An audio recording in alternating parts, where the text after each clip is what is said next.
Blaze. I'm Caden so glad Blazes I didn't. died. I'm so glad. Yeah, I say dies instantly. I am Caden gets so handed the glad. spliff by Custom Grow 420, dies on the spot. Sometimes, yeah. Sometimes it's you gotta risk it all. I guess, and with that, I'm ready if you guys are. Uh, Heck yeah. Let's do it. Hi, welcome to a very special episode of the Book Buddies podcast. Not only are we recording on the most holiest of days, 420, let's go. Smokiest of days. the dankest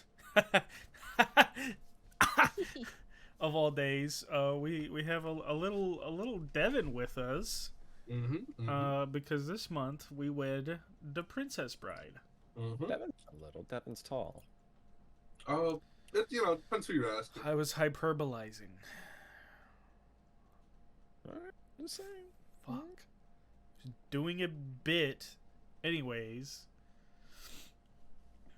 Does anyone want to recap the book real quick? Or do we just want to get into what we thought about it? Is there any kissing? I don't like kissing. Yeah, unfortunately, it is a kissing book. There's girls in it, lame. I thought that was supposed to be What the heck? adventure and swashbuckling. Well, there is, but you need some kissing to go along with it. You need motivation for the swashbuckling, you fucking dolt. I'm sorry. Yeah, Should I I- mean, look, they already had the revenge angle. They already had the retribution angle. So you gotta have another angle. Yeah. I'll allow it. I'll allow it this time. Good. Yeah. Shall we? Who wants to go over the finer points rather? I can do it. Go ahead. So basically, this Oh, book is about mainly two people. Well, there's a good handful of people, and each one has a lot of motivations. But I'm gonna Yes. I'm gonna try and breeze through it rather quickly to get into the meat and potatoes between the cheeks. Between the cheeks would be. I need to write that down because that could be something funny. Anyways, the two main characters are Buttercup and Wesley.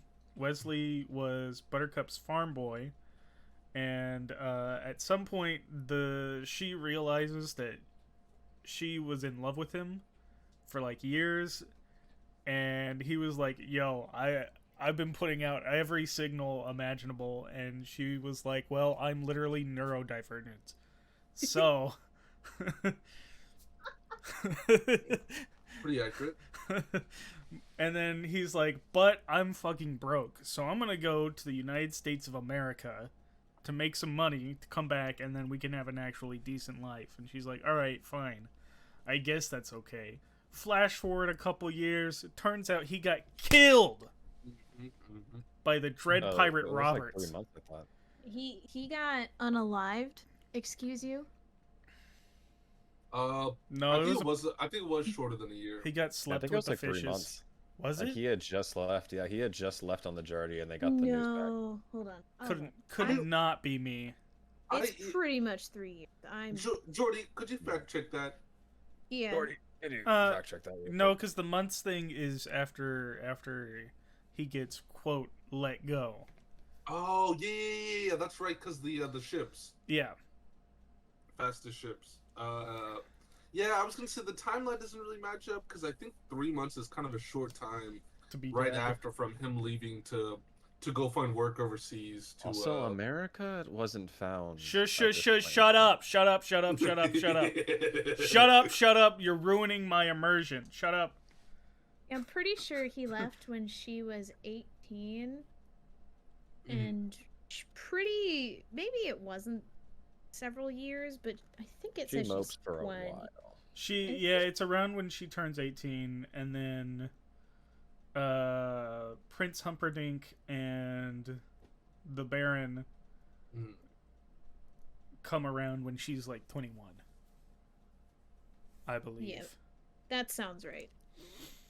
So I'll allow it. that happened. She's like, damn, that sucks.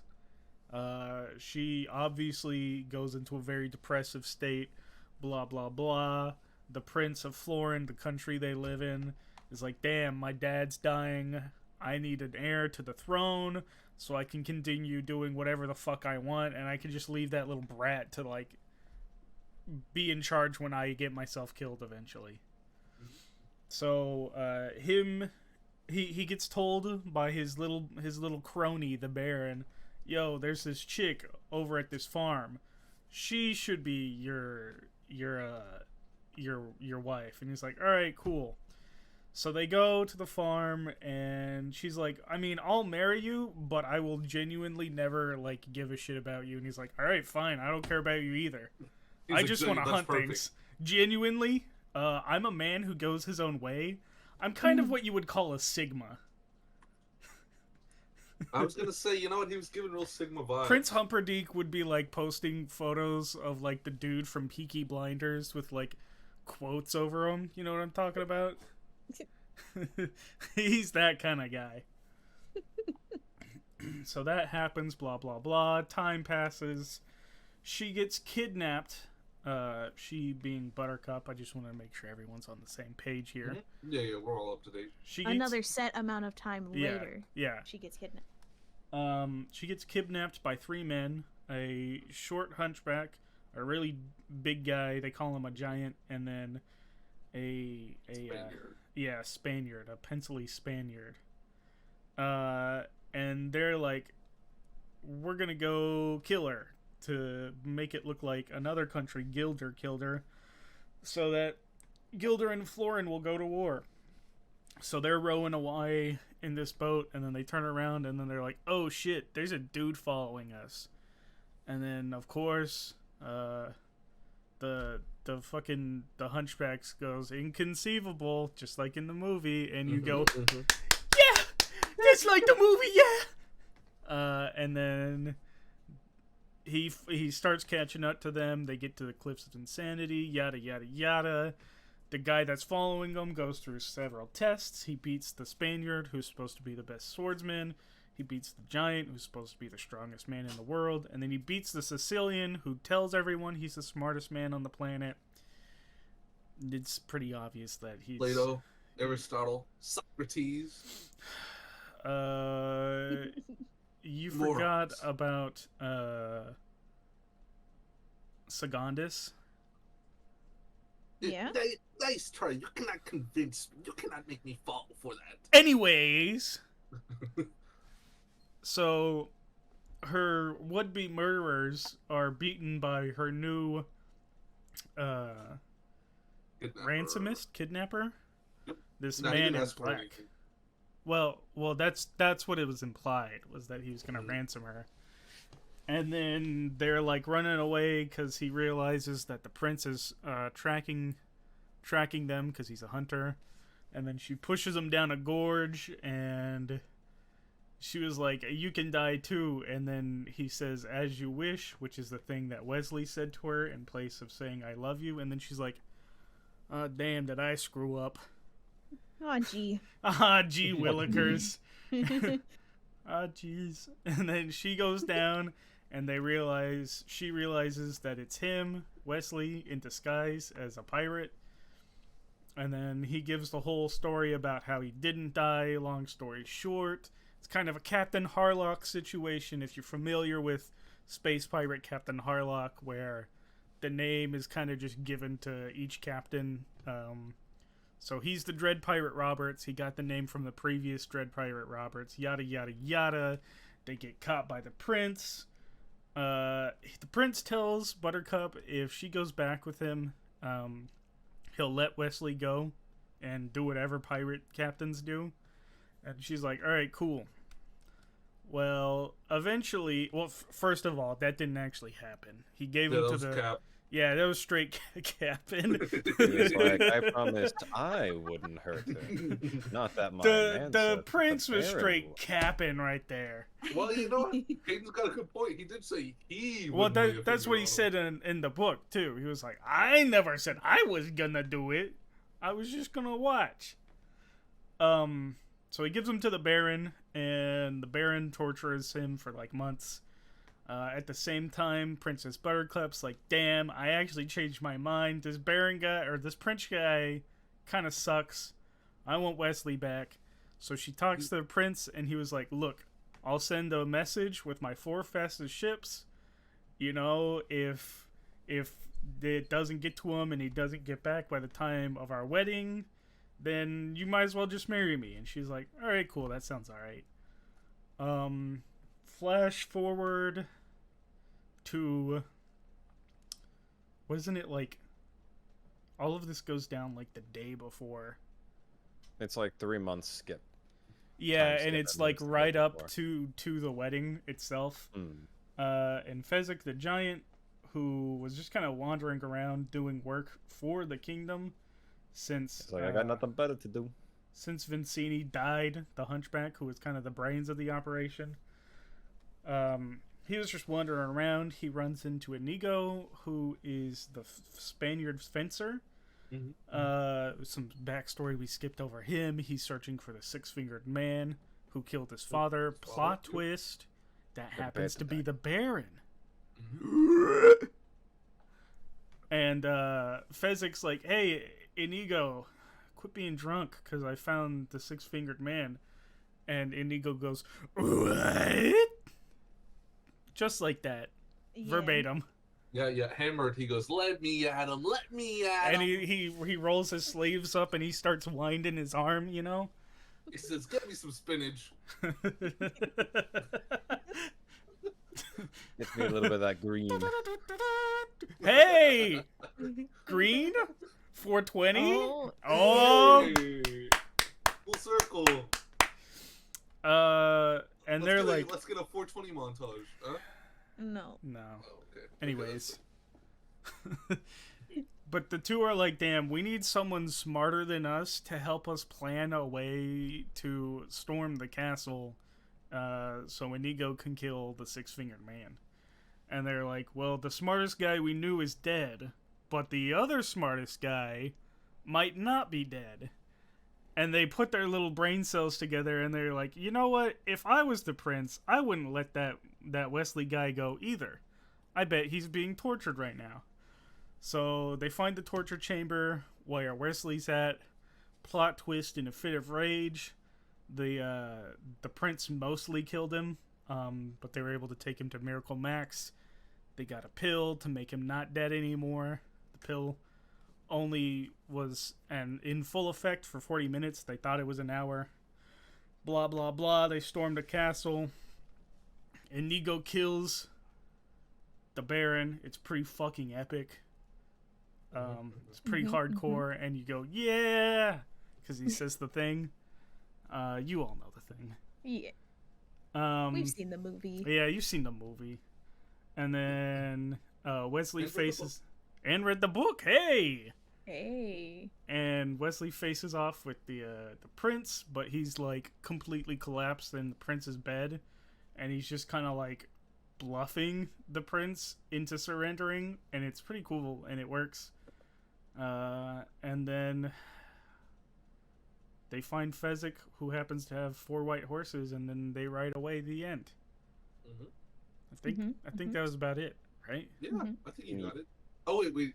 No, yeah, you covered it. Yeah. Broad strokes. Okay. So, go go ahead. You no, go go ahead. Go. Oh. There's just there's a. I'll get halfway through what I'm gonna say, and then it might overlap with what you're gonna say. Go ahead. Go ahead. So a couple things I really found interesting from the book than the movie. The book goes into like a lot of detail in terms of like the journey that Inigo and Fezzik had to go through to get Wesley from the big torture chamber. Like they had to go through like 7 or so stories. What of is it? just, like, The Zoo of five. Death? monsters. 5. Zoo. It's 5, yeah. You know, and I thought that was a really cool bit. that was left out of the movie that they really could have explored Yeah. and just made these grotesque monsters and snakes and stuff that they had to fight. And then the ending of the book, I thought in the movie they did a really interesting way of like cutting around the ending to make it like a happy ending. The ending is not happy in the book. What was the ending like for y'all? Okay, yeah, because my question is, you've alluded to, well, you already straight up said that the audiobook is only like 2.5 hours long. Correct. And I am struggling so hard to figure out how that's effing possible. Because this is still a pretty sturdy book, so I'm guessing that... There's different versions of the book, though. Yeah. Yes, but, how to say this? Even like... Okay, well... We'll start with the ending part. The main difference between like the book and the movie. So the movie's really unique and special because we're getting like 2 stories wrapped in one, where it's this grandfather reading a story to his sick grandson, and then we're also getting the fun story that he's reading. The Princess Bride book is actually like a quote abridged version of a story that the author was read when he was a sick child. And so not only do you get the story, you also get some cutaways of his abridgment, where he's actually explaining that the original book, you know, went 44 pages long on this topic, and that's not the story I was read, so I'm cutting it out.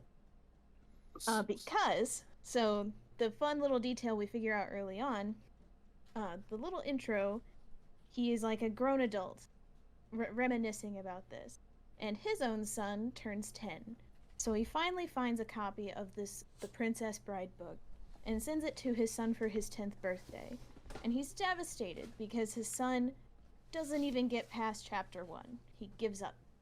So then he picks up the book, and actually it's just like a bitter, bitter satire of this country of Florin's state of politics, basically. Like, it's criticizing so much, and he's like, well that ironically, I'm like, I kind of want to read the actual book because that sounds interesting as hell. I know. And even that's what's so clever about the book, is that he has these little cutaways where he's like, okay, so the first 2 chapters describe Buttercup and then Prince Humperdinck, and then the beginning of chapter 3, the bride. Here, I'll just read you a little bit. This is my first major excision. Chapter 1, the bride, is almost in its entirety about the bride. Chapter 2, the groom, only picks up Prince Humperdinck in the last few pages. This chapter is where my son Jason stopped reading, and there's simply no way of blaming him. For what Morgenstern has done is open this chapter with 66 pages of Florinese history. More accurately, it is the history of the Florinese crown. Dreary not to be believed. Why would a master of narrative stop his narrative dead before it has much of a chance to begin generating? No known answer. All I can guess is that for Morgenstern, the real narrative was not Buttercup and the remarkable things she endures, but rather the history of the monarchy and other such stuff. When this version comes out, I expect every Florinese scholar alive to slaughter me. Columbia University is not only the leading Florinese experts in America, but also direct ties to the New York Times Book Review. I can't help that, and I only hope they understand my intentions here are in no way meant to be destructive of Morgenstern's vision. And then he just continues on past that supposed section. And I don't know, it's really charming throughout the book, because there's a few cutaways where he's just like, yeah, I cut something here, and it was just stupid. Yeah, I fine. like the these little audiobook adages. trimmed most of that, I think. Yeah, I found that really charming as well. It was William Goldman, right? Was the one who did the adaptation. Yeah. Cool. Yeah, I thought that was really charming, and then I like that he kind of like made it more of a functional story. I know he also mentioned it's a story from a long time ago that he had like a lot of difficulty finding, right? Also, cutaway. The original The Princess Bride does not exist. Damn It's it! not I real. wanted to say that. Florin's not? not real. It's fake. None of it- I mean, I It's know all Florin's not real. fake. yeah, none of it's real. It's completely So there's not an fabricated. original. No, I went No. looking for it, and I was Damn, like, "Why can't I disappointing. find the original one?" Yeah, Um, and even this intro where he's describing like being so excited to give this book to his son. That's all fabricated too. He doesn't That have son a of a son. bitch, he lied Wow. to me. He has Yep. like 2 Wow. daughters. It's I'll kill him. He names his wife Helen in this book, but his real wife isn't named Helen. They have 2 daughters in real life at this point when he's writing it. It's yeah, so like it's completely beautiful. fabricated. Holy shit! it's that's a masterful troll that I wish Absolute- one day to absolute become gambit. able to pull off. a fake adaptation. And now think about Yeah. this. Think about this. Imagine, because this book came out years ago. You're in like the 80s. 73. Yeah, right? 73. 73. You're in the 70s or the 80s. No internet. So you read this Yeah, book and you're like, yeah. this is awesome. I wonder what the original is like. You can't fucking find it. Because it's Yeah. not real. The amount of time Decades! probably made people like hardcore search for the At original. least 20 years. So, Has hold he on. like gone? Oh, go ahead. go ahead and continue what you're saying because I have to find Has it. has he like come out and like talked about it? Like, yeah, I fucking got you, motherfuckers. I th- Gotcha. I'm pretty sure like it was open from the beginning when it was published. Because Yeah, I never I'm- found any information about that. I'm sure it's one of those where, like, between, like, authors and stuff, they knew. But It I was I like can't that. imagine to be, like, just some dude. Just, like, even, especially, like, some kid. Imagine being a kid reading this in the 70s and being like, this is the greatest thing ever. And then you can't find the original book. 20 years passed. You're a grown-ass man. You're like, remember that book? And then you go and you look it up, and it's like your entire world is shattered. Because there was no original book. Oh my god, that's genius. Yeah, and he does it so beautifully. Yeah, it's too. so He's well like, done. even if you walk into it knowing that information, it's still so enjoyable because it just makes his cutaways even more like Funny. scathing. Really fucking It's funny, so yeah. What I had to find, so in the pretty much directly in the middle of the book is right when Wesley and Buttercup have reunited and she recognizes him as Wesley, not the man in black. And they have just rolled down the ravine and they're about to go into the fire swamp. And they fucked. No, not quite. So, he cuts away in the middle of a paragraph because he says that S. Morgenstern would cut in with some of his wife's commentary on his writing, and most of the time she would just be like, oh, this writing's brilliant. Oh, I love this part, kind of just like self-aggrandizing. But he cuts in here and he's like, oh, in this part she's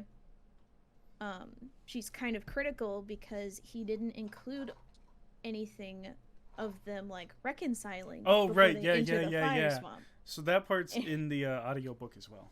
So yeah, so he says that it was cut.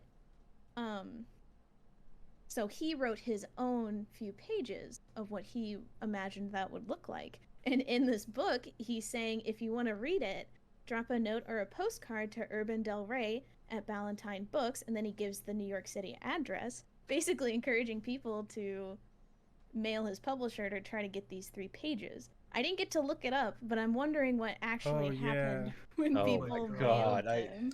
This man is a genius. Imagine see just if it being says- such a fucking big dick troll. Hold on. This is I'm massive looking up brain. the publisher. Does he have a And I Twitter or also- something? You what? I don't know. Is he still alive? No, He he better died be. in 2018. Son of a bitch. Damn. Hey, man's got to live to see the rise of the internet, though. Yeah.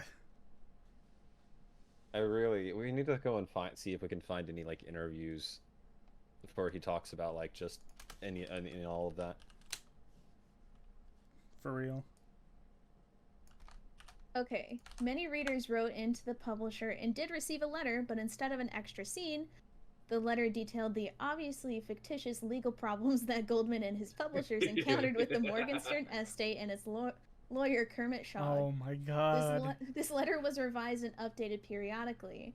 The 1987 revision mentioned the movie, while the 25th anniversary edition published the letter with an addendum about Kermit's lawyer granddaughter Carly. The 30th No. anniversary edition has a footnote that the 3 pages of the reunion scene were now available online.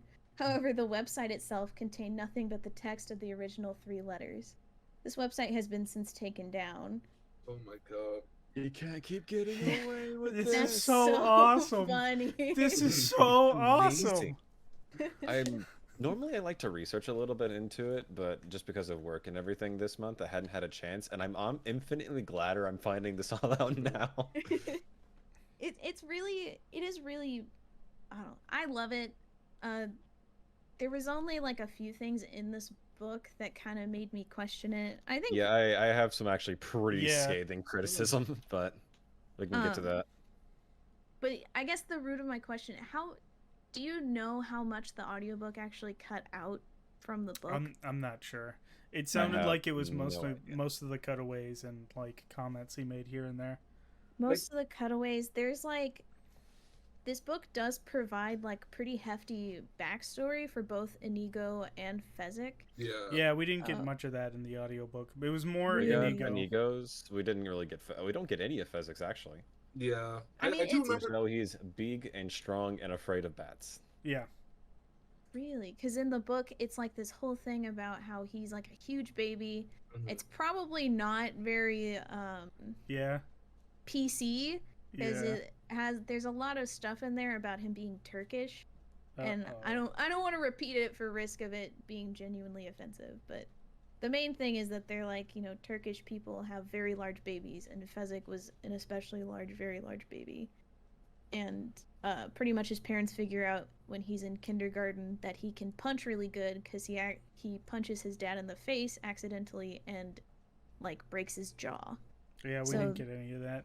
His parents take him away on like a worldwide tour of you know, boxing, wrestling, fighting, whatever. And you know, it's devastating to Fezzik because he doesn't really want to fight, and then he's Kind so of a nice large. dude.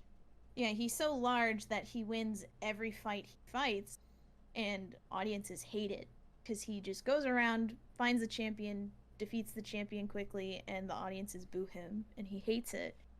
And he does this until his parents pass away, and then he finally just tries to find work otherwise, and that's where he meets Vizzini. Vizzini. Yeah, we didn't get none of that boring Yeah. stuff. Really. Even I remember. I forgive me. I don't remember. It's really hard because I've seen the movie so many times. It's so hard to discern like what was in the book and what was in the movie. But I do remember some distinct parts of the book that I really liked that I wish they would have included. Like I remember it went into good detail about Inigo's history with his dad, and it Yeah. just made like his death at the hand of the Duke so much more brutal. Well, it was very sweet because so there's, you know, like Inigo and his dad, and then what was the other guy's name? Vincini? No, in his like when Inigo's young. Domingo? No, the other guy. Oh, maybe you guys didn't. I get to don't read I don't this know then. about the other guy. Are you talking about whenever? Yest. His well- name is Yest. Yes. No So- clue. Okay, so, all right, I'll go through this one too because it's really fast. So, Inigo is a very young man and he lives with his father. His father is basically the best swordsmith ever around. He is very good at his craft, but he is a recluse. And quite frankly, he doesn't want to deal with people. So, you know, he'll do his few. He's basically kind of like a noble Commission. peasant type. They kind of stay pretty low. He doesn't take large commissions or anything, but he has been childhood friends with this man named Yest, who everyone knows and everyone tries to commission for their swords because he is known and talented. But secretly, whenever Yest receives a commission for something that he doesn't think he has the artistry for, he will come to Domingo and ask him to do it. And there's this really sweet scene where, you know, he and Yest have this back and forth that happens every time he visits, where Domingo says no a million times until Yest is finally just like, well, I simply cannot go back and tell them that I can't fulfill the commission, so I will end my life here. And he doesn't even, the knife doesn't even get close to him, and Domingo's finally just like, okay, fine, I'll do it. And it's just their cute little trade back. all the time. The six-fingered man just kind of randomly finds Domingo. Well, maybe not randomly, but somehow learns that yeah. Domingo's very talented.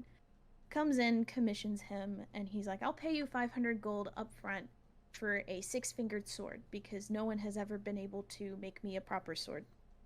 Domingo's fascinated by this commission because he feels finally his Something- artistry is tested, basically. Worth his talent. Worth his talent. He and then Inigo kind of details the whole next year where he's making this sword and how the epic highs and lows of sword making from his father, where he's like, I finally figured out this problem I've been having. It's gonna be great. It's gonna be done tomorrow. And then tomorrow, Inigo sees him again and he's like, it's awful. It's terrible. I can't make the sword. It's devastating. He's gonna be so mad when I come back. You know, going back and forth, and then finally he finishes the sword. The six-fingered man comes back, and he's like, this sword sucks. And Domingo's very protective of his artwork, so he's just like, well then, you don't get your sword. suck. You can have all your gold back. You just don't get the sword. Pisses off the six-fingered man, and he just kills him right in front of Inigo. And then cuts Inigo's face, and he's like, you guys suck, and then he runs away. And everyone in the village is mad, but what can you do? He just has a horse, and he gets away. And that's what rolls Inigo into his revenge plot. And there's more details on that, of course, but Yeah, they abstract the thing with his father and the six-fingered man to basically, like, the six-fingered man was like, I want a sword. His dad's like, yeah, okay. And then the six-fingered man's like, nah, the sword sucks, I'm not paying for it. And he's like, well, fuck you, take your money and go. Yeah, that's more of the movie. Yeah. movie yeah. is in line with that. Oh, that's so sad though, because that was kind of my favorite parts of the book. Was And- the three main scenes I can think of that weren't in the movie were probably my favorite parts of the book. And I feel like the book did such a better job at painting the. Don't get me wrong, the movie is really, really good, and I'm assuming the audiobook is really, really good about like telling the main story. But I feel like there's like the side plots that were so interesting with Inigo, Fezzik, you know, and then just like the journeys they have to go through to overcome their weaknesses. You know what I'm saying? And then like even whenever they're going to rescue Wesley, I remember from the 5 levels.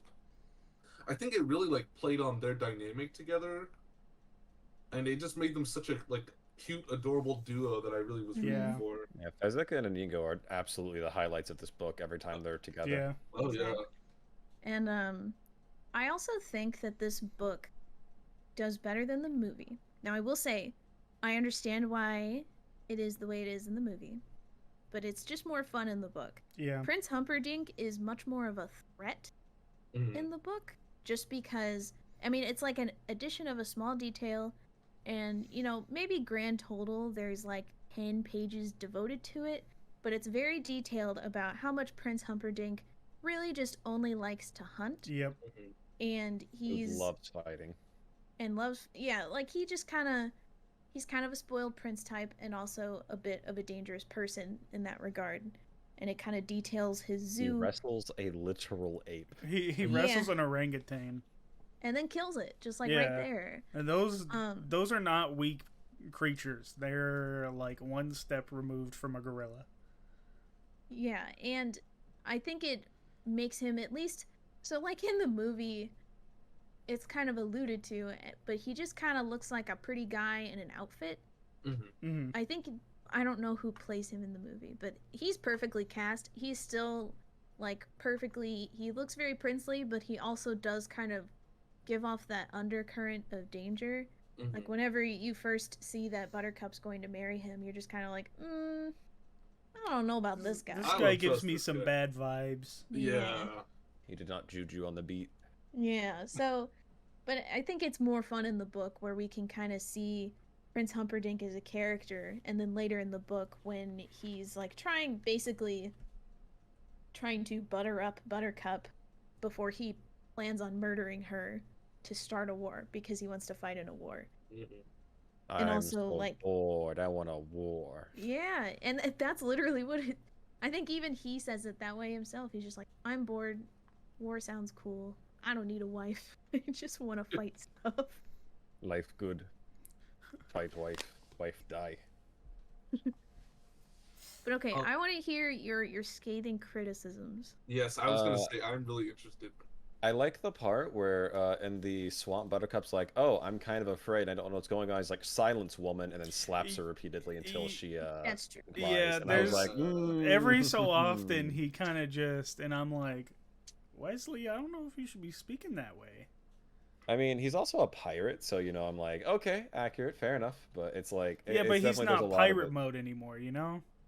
Well, they're stressed out, you know. Fire Swamp's pretty stressful. Yeah, but then there's the It's still part not good. at the end when they're confronting Prince Humperdinck, and he's like, "You're the property of the Dread Pirate Roberts, and you will do as you're told." Yeah, And I'm like, Mm. Wes, I don't know about I- this one, dog. yeah. So my scathing critique is like, man, this book's sexist as fuck. A little Mm. bit. And I would go. I think Wesley's sexist. Yes. I don't know. Pretty much everyone else is pretty much like, oh no, yeah, fair enough. well, there's no other women Women in are this property. book either. Yeah, it's the one. You know what? That's Because they took out interesting. Miracle Max's wife. And they're Remember not from the nice to movie? her either. He calls her a witch. Yeah. But I think she Like- is, isn't she? No, he even says like she's not a witch, but most Oh. miracle men have a Yeah. witch. So She's not a witch. lying. I just hate my wife. Yeah, and then also he gets mad at her and he's just like silence witch. So yeah, I'm you know, like- it's not looking great. You know, and I wonder if that was like his clever way. I don't know. And to me, that Is feels yeah, like is that the a commentary on the writer- genre, or is that To me, it feels more like the writer. I mean, and you know, it's pretty apparent. Like the very few women in the book, really, and even like Buttercup. Buttercup is a central character, and she doesn't really get much development. She has zero agency. She's Yes. literally just like, I'm sad. I hate Yes. myself. I want to die. she's kind of just at the whim of All these everyone else? men. Yeah. Yeah, and then I was gonna say I don't know if the witch part is maybe like an allusion to like, you know, like another like bitch, right? You know, I mean because I don't know. To me, that just feels it didn't feel very in lieu. You know what I'm saying? It just kind of felt like the writer trying to be clever about like making it PG/PG-13. Well, hold on. So is he Jewish?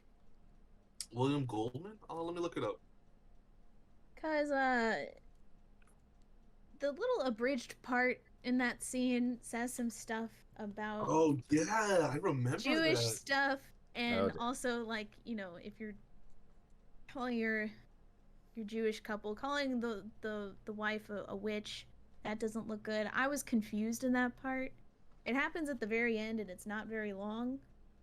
But that's one thing I'm like, I don't know if I want to do research on that, because that could just not look good.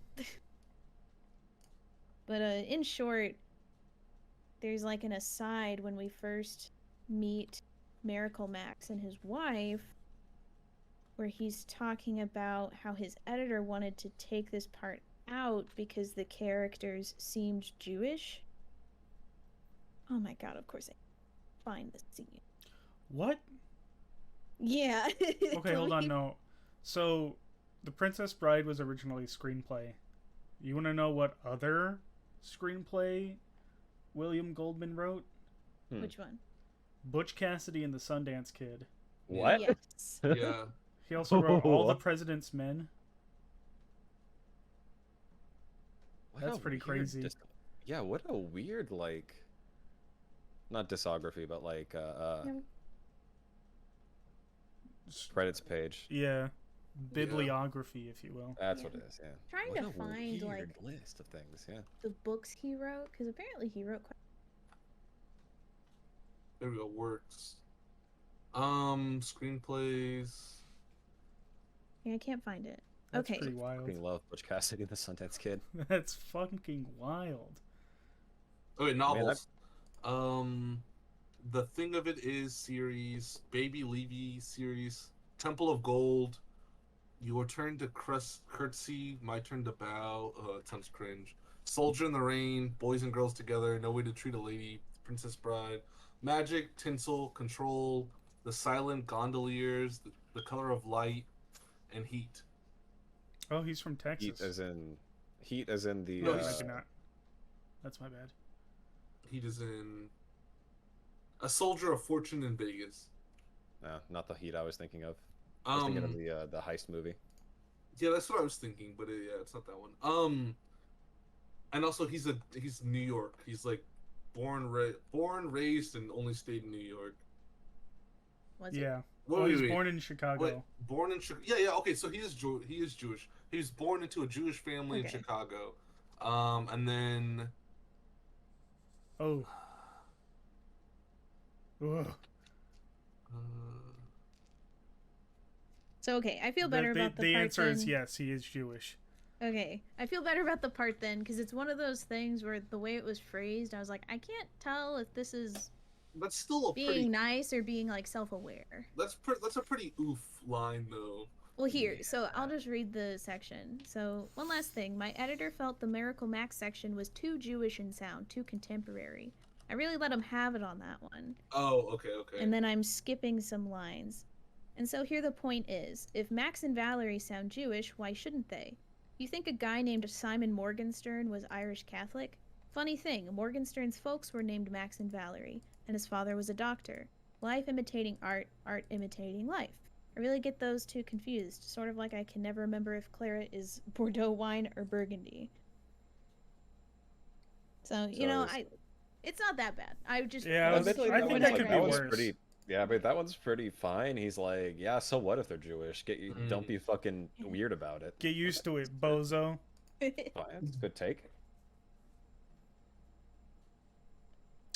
Is there any other criticisms we have? That was kind of my main one. Just like how fucked up everyone was. Yeah, Like, Silence Winch slaps Buttercup.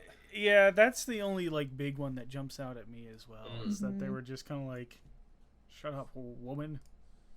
It's like Star Trek: The Next Generation and Wesley Crusher. You know what I'm talking about? No. Oh, Who the fuck is Wesley? Which Wesley we talking about? oh, Wesley Crusher. I just said The cool one or the lame one? Wesley Crusher from Star Trek: The Next Generation. One final thing. I do really want to talk about the ending. I'm gonna pivot away from Wesley Crusher. I'm just gonna move away from that one. I'm just gonna move away from that one. Jean-Luc Picard is the best part of that series, but Data is literally in that show. Anyways, true. I forget that. The ending. To me, the ending in the book, I really liked the ending. I don't know about you, Jordy. I mean, okay, Hayden, Ryan, what ending did y'all get? Hey, it's like it's not a happy ending. She lost her beauty. He was paranoid. well, But, that's Humphrey it was can come all back. like hypothesized. Like this Yeah. this They is the would've- ending most people expect. This is kind of what I think happened, but Mm. I'm not gonna actually tell you what happens because I think it's better that way. I think the ending I got was like, they would have made it away if Inigo's wounds didn't open up, if Wesley hadn't fallen off his horse, if Fezzik Yeah, didn't yeah. take a wrong. Yeah, okay. Yeah, that's what's in the original text, and then it just ends with them being pursued, and Mhm. then Goldman has his little intervention where he's like, "Oh, I, that's where it ends. I choose to believe that they all got away," and that's Mhm. where he's like, "Buttercup lost her looks eventually. Fezzik lost a fight, all of that stuff." Yeah, Mm. I respect it. Yeah, I me do too. I love a good open ending. It's like kind that. of Don Brothers core. Familiar with Yeah. Avatar Sentai Don Brothers? So would you say Momotaro is Wesley or Inigo? No, he's none of them. He's on another plane of existence. But anyways, any closing thoughts? You Drink your should- Ovaltine. That too. You should try to read the book someday. Yeah, if you even if didn't- you've seen the movie or listen to the audiobook. I think the physical book's pretty fun, worth reading at least once in your life. Yep. What do you think the Deadpool rip on A Princess Bride fits into this? I thought it was cute. PG What? telling of a story. Because in the PG version of Deadpool, it's told. In Oh a, Princess Bride yeah. style. So I think haven't that's seen that because yet. I want to say the director of that one is the kid in the Deadpool 2 director. Let me look. It's the one it's the not. one reading the story is the kid. Yes, yeah, I didn't. He's a director, and I didn't know if Oh, he he's a directed director. the movie. Yeah, he's a director. Fred Interesting. Savage? Fred Savage. I thought it's That a who- director. Is that who you're talking Oh, he's an about? actor. Well, I could have sworn he directed something. Hold on. No, yeah, I was he's an like, Fred Savage is a actor. director. That's news to me. He just got in trouble in the past couple years, actually. Ooh. Yeah, he looks like the kind of guy that would have gotten in He, trouble in the past couple of years. He got kicked off of a set of a show he was on, and I think was co-producing Oh. because lots of It's the lots of Wonder his- Years. yeah. Well, lots of his co-stars were like, "Man, this guy is very angry and a bit violent sometimes." Oh. Jesus.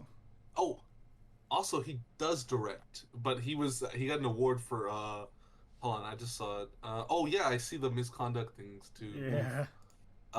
He directed Daddy Day Camp, and he got which was nominated the worst director in the Golden Raspberry Awards. Nah, God bless the Golden Raspberries. What did he Um, do on Generator Rex? Give this credit. Maybe. Anyways. What else? Yeah, I would say definitely just, if you love a movie, don't be afraid to read the script or read the book it's based off of, because 9 times out of 10 it's better than the movie. Yeah. And this was really just like more Princess Bride Mhm. is the best way I think to word it. If you like The Princess Bride, you'll love this. Are your favorite characters the side characters? Then you should read the book. Yeah, for Yeah. sure.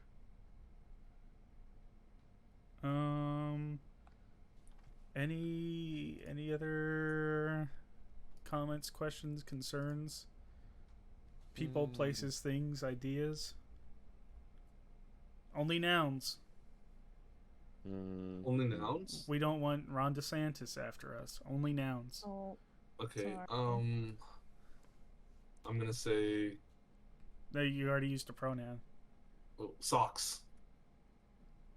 How the fuck Isn't did that a get pronoun? No, that's a noun. Anyways, anything else? I don't think so. Nope. No. Well, in that case, thank you for listening if you've made it this far.